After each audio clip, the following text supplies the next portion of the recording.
Arranging is a super important skill for a songwriter, and it becomes more and more important with time as recording equipment becomes more cheap. More people are recording at home.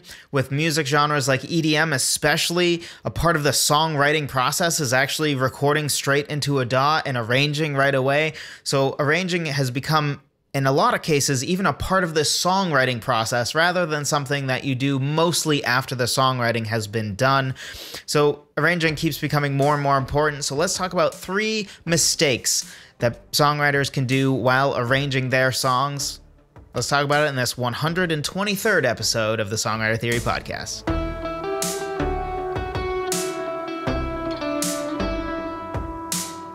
Hello, friend. Welcome to another episode of the Songwriter Theory Podcast. This is episode 123, and as always, I am your host, Joseph Vidala. Today, we are talking about arranging, and specifically 3 mistakes to avoid when you are arranging songs. Before we dive in, though, arranging is just one of those things that you need to know basic music theory. You need to know the notes that you have in your keys. You need to understand the basics of intervals. You need to understand chords and chord progressions, which those 4 things are what I consider the 4 pillars of music theory, the 4 pieces of music theory that you just really, really need to know. Knowing add chords is helpful and great.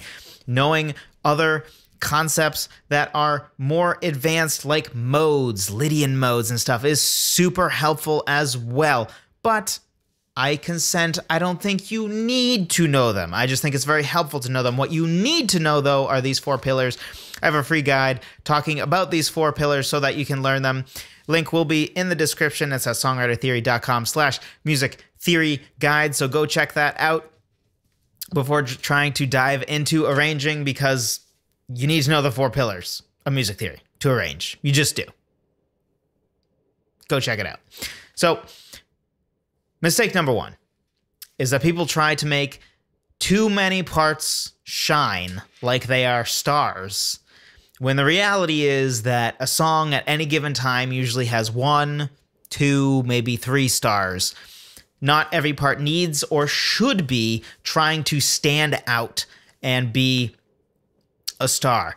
So this is true on so many things, right? A lot of times with movies, if they add too many stars to the movie, it just becomes a star-studded flop, right? Where, like, you had all these charismatic actors, but they all played such small roles, and you didn't focus on one of them, and it just got too overwhelming, and there's too many characters that I was supposed to try to care about, and now it's just confusing, and I want no part in it, right? You usually don't have 10 main characters in a book, right? Or on most sports teams, right? You don't have too many stars, because that's when you start to get divas, and a player gets upset because they're not getting the basketball enough, or they're not scoring enough, or the team doesn't appreciate them enough because they feel like they're a star and they need all the attention, right? And this happens on football teams too, right? It's just a sports thing. You just can't have too many stars that need the attention. And our music is really no different. We need to let stars be stars and let supporting players be supporting players. Let them both be good at their different roles. Your melody is always going to be a star, or pretty much always. It certainly should be. I would argue that you only really have room for maybe 2 more stars. You can have your vocal melody be a star. You can have whatever your main instrument be somewhat of a star. For example, if you have a memorable piano part that goes along with your melody, examples of this would be a lot of Five for Fighting songs like 100 Years or Chances or Clocks by Coldplay. A lot of the older Coldplay songs would fit into that, where, like, the main piano part and the vocal are sort of both co-starring, right? The vocal's the main star still, but right there next to it is your piano part. Or say with the Goo Goo Dolls, a lot of times Take Iris or whatever, the acoustic guitar plays a somewhat starring role, sort of that main instrument. Maybe some songs have a bass line that's super memorable. And then I'd argue you have room for a third. Usually that third is going to be something like a lead guitar part. So say in your chorus, you might have a memorable instrument part. That's sort of your main instrument. You'll have your vocal, and you'll have your, maybe it's a bass line, Maybe it's a memorable bass line. Maybe it's a lead guitar part. Whatever it is. Usually, though, you want around 3. Maybe you can go up to 4, 5, maybe. But I really try to focus on keeping it around 3 or around 2 if you're not counting your lead vocal. Because there can only be so many stars. And even things like power chords, right? You may think that's a star. It's really not, though. A power chord is something that adds power to the song. It certainly adds sort of girth to the song, right? It makes it sound bigger and more epic, but it's not something that like is a memorable melody that you're paying attention to, right? You notice that the song gets bigger, but you don't like be like, oh, I'm going to ignore the vocal melody now and go listen to this power chord part. Like, you're probably not doing that. You might do that with the lead guitar or a catchy bass line, right? Like a Seven Nation Army, right? Like, I'd argue the main star of that song is the bass line, because does anybody even care about the rest of that song? Not a huge fan of that song, gotta be honest. Put all your hate comments in the comments below. It's fine. I think it's overrated. And I'm sick of every single college football game playing that one riff between every single play. Stop it. There's other songs. It's not that good. Please stop. Please change it up. Anyway, whatever. So another way to look at this is, you know, sometimes your support characters, your support roles, need to stay where they are because they're great in that role, like power chords, for example. They're great in a supportive role. Fantastic. I'd argue, like, I mean, it's basically the no-brain version of, like, how do I make the chorus bigger and more epic? I know, power chords, right? Simple, effective, they're great in their role. But the second you take something out of its role and make it do something it's not meant to do is where we can often get in trouble. For example, Cars 2. I know I've hated on Cars 2 before in this podcast. I'm sorry, Pixar. You make so many amazing things. Cars 2? What are you doing? You had a good main character in Lightning McQueen. And Mater was a great side character. He was funny. I feel like that's all you can really say about Mater. He's funny. Cars 2, though, said, oh, everybody loves Mater even more than Lightning McQueen. Well, that's because he's the funny side character. That doesn't mean that they want him to be the main character or that that will be a good idea. Enter Cars 2. Terrible. It's so bad. It's embarrassing. It's embarrassingly bad. Like, I don't know how Pixar hasn't, like, shoved it on Disney and been like, you can claim that because we don't want it, right? Somebody else buy the rights. We want to ignore that it ever happened. And then Cars 3 went back to Lightning McQueen and was actually really good again, in my opinion. Go watch it if you gave up after Cars 2. Cars 3 is pretty good. But anyway, Mater was great as a comic relief character. Mater was terrible as a main protagonist. Terrible. The movie had other problems other than that, for sure. But that's a part of where they went wrong. So let your stars be stars. Let your support role be your support role. Good. Mistake number 2. People always adding instrument parts instead of sometimes subtracting instrument parts or just changing up the instrument parts. I think it's something really important to talk about because you can get yourself in real trouble really fast if, for example, it's often recommended in order to hold people's attention and keep music interesting that about once every 4 bars you want to change something. If your song stays the same for 8 bars, 12 bars, 16 bars, that's where you risk boring people. And I agree with that. I think that's a good baseline, sort of like, you know, around every 4 bars, you want to change it up. Often, I think what people hear is you want to add an instrument every 4 bars. The problem with that is your song in total is going to be like 200 bars, and if you do the math, it's like 50 tracks, right? You're adding something new constantly. You don't have to do that. Just changing an instrument part, what it's playing, even very subtly, can make a world of difference. Here's a really simple example.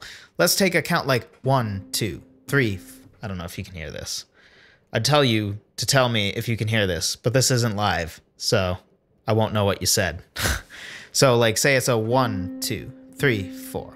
1, 2, 3, 4. And you say, wow, that's really boring. That's one note playing on the 1 and the 3 of a 4/4 time song. So literally the downbeats.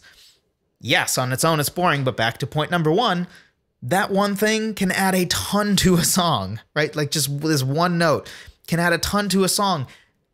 It's just not a starring role, but that's okay. So anyway, let's take that part.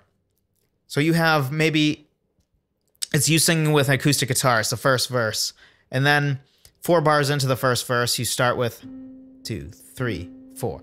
1, 2, 3, 4. You know how you can change it up to make it more interesting? 1, 2, 3, 4. 1, 2, 3, 4. 1, 2, 3, 4. 1, 2. Right? Like, I don't know why I started counting faster. That was weird. But anyway, got too excited, I guess. But the point is, right? Literally, I went from 1, 2, 3, 4 on the 1 and the 3, the downbeats for 4/4 time, to literally every beat. And that, in the context of a song, is a change up that adds energy and makes it more interesting. Super simple. I didn't change the note. I just changed how often I hit the note. That's not even getting into the fact that you can start doing arpeggios. You can start doing more of a chord. You can change the note. You can change the nature of what it's doing, right? Because there's a difference between basic arpeggios of, right? This sort of has a flowy feel to it versus something that's a little more melodic.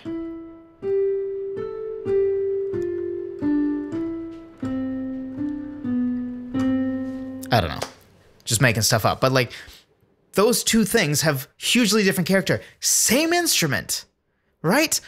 So we just had a rhythmic part, right? And then all of those things are adding different textures, different amounts of intrigue, right? Some sort of have this energy to them.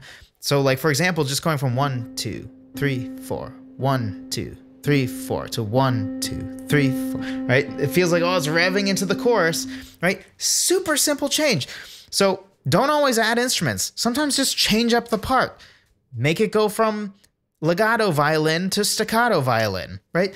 Little changes can go a long way. Don't feel compelled to add an instrument. And hey, sometimes drop an instrument, right? Just because you have violin in your first verse doesn't mean it needs to show up ever again in the song. Maybe it can be brass from the second verse on. Don't be afraid to do that. As long as there's change, as long as there's building and breaking, that's what's important. If you keep adding instruments, you're going to get yourself in trouble. So don't do that. Change it up. Mistake number 3, not adding what I call filler parts. So filler parts, basically, I would define as any part that you wouldn't intend on playing live. So, for example, if you listen to a song on the radio, right?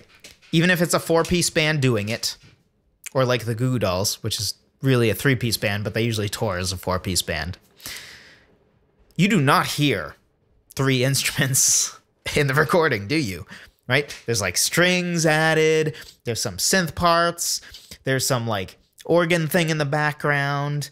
You have layers of guitars, right? You have like 6 electric guitars all doing stuff, and you might not notice all of them, right? But you notice, for example, there might be 1 electric guitarist in the band, but you notice, the power chords are both on the right and the left, and the rhythm's a little different. So there's 2 guitars, right? Already we're getting into territory of live. They wouldn't be able to quite do what they're doing here. And that's a part of what gives these recordings that professional sheen, right? They're in the studio.